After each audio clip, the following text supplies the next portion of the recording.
Okay, it's now my privilege to introduce our next mayor of the evening, Mayor Sue Ann Hohimer from the city of Normandy Park. Thank you so much, Annie and the Chamber, for having this lovely gathering. And I agree with others. It's so nice to see everyone in person again. I'm just enjoying being in the same room with you all. So up against all these other mayors here, we're the little guy.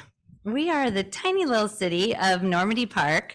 And probably some of that kind of hometown, small town feel will come as I just kind of share some Normandy Park by the numbers with you tonight, and hopefully just let you in on kind of where we're at as a city right now.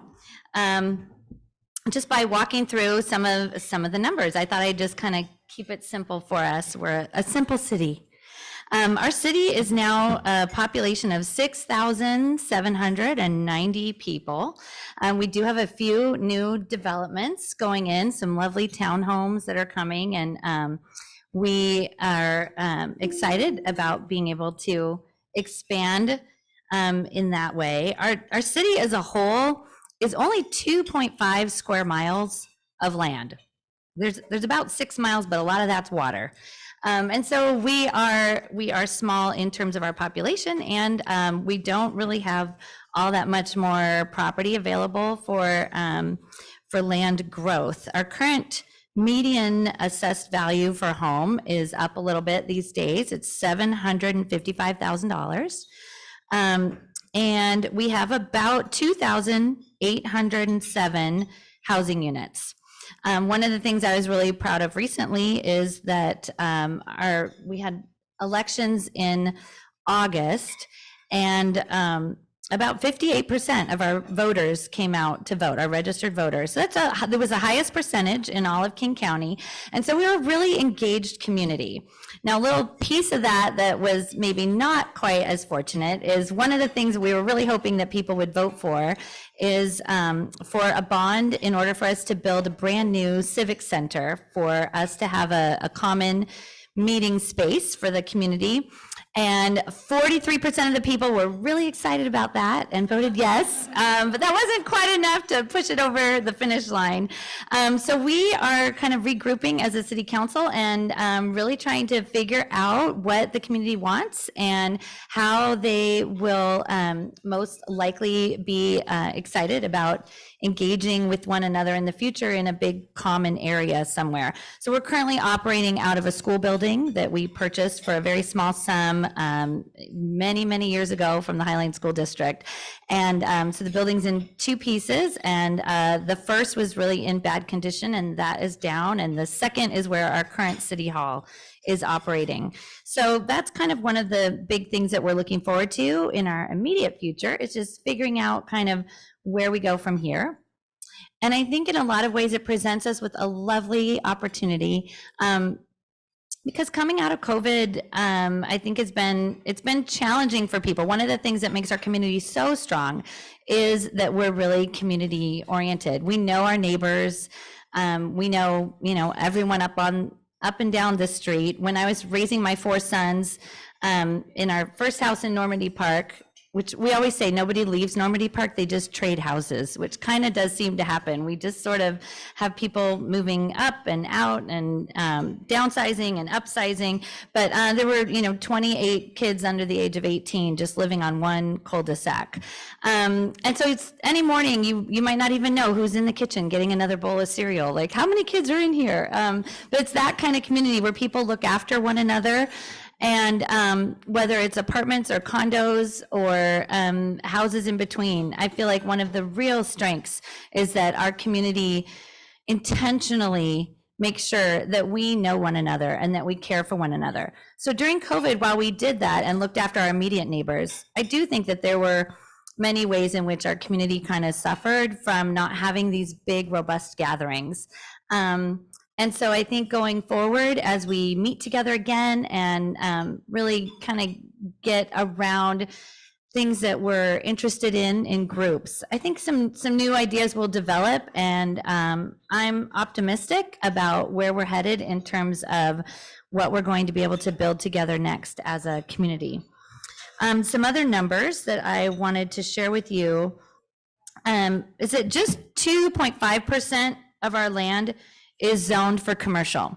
So like the other lovely mayors here, we are open for business in Normandy Park, and we're excited about the future businesses that we will be able to host in Normandy Park.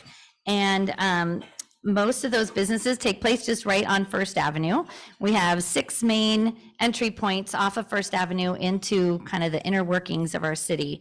And so right along First Avenue, we have 2 main business centers, and they're always busy and bustling, but there's room for more, and we're looking forward to having some new businesses in Normandy Park.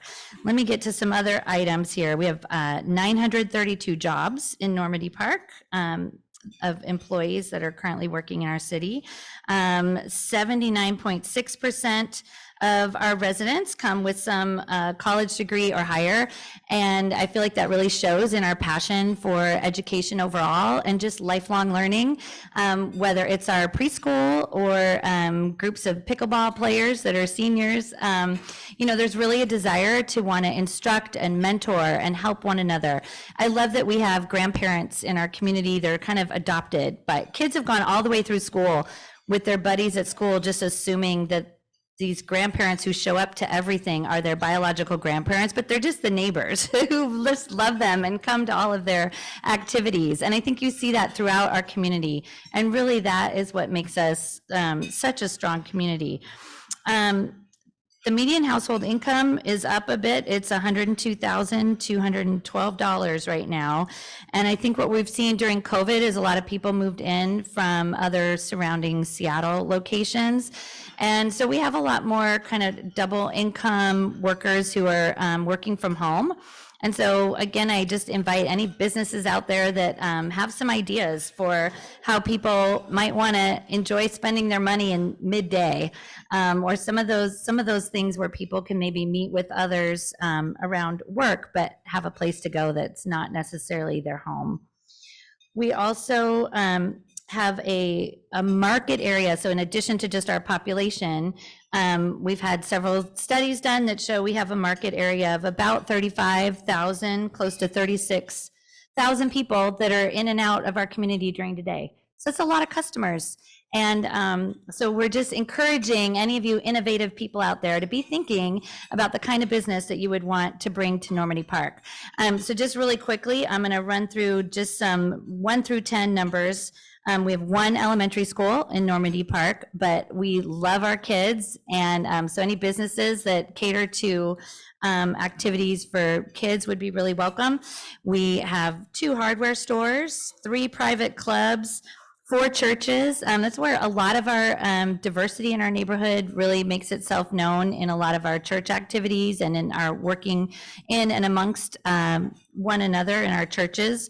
We have a Samoan population, Filipino, Black American, people that are in grief and come together to help each other out, people in recovery. And I think it's really remarkable how our city really embraces lots of different opportunities there to work with one another around areas of either interest or challenge or culture or something special to celebrate. Our city has 5 annual events a year that we're really proud of. We do a Winter Fest, an Arbor Day celebration.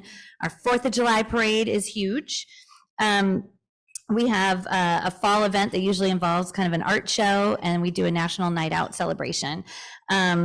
We would just love to have any other restaurants in our community. We have lots of people that just enjoy Normandy Park and are loyal, so loyal. I don't think we lost any big businesses over COVID because our people take good care of their businesses. So I'm just really hoping that any of you out there listening will consider bringing your business to Normandy Park. It's a great city with lovely people, and I thank you very much for your time.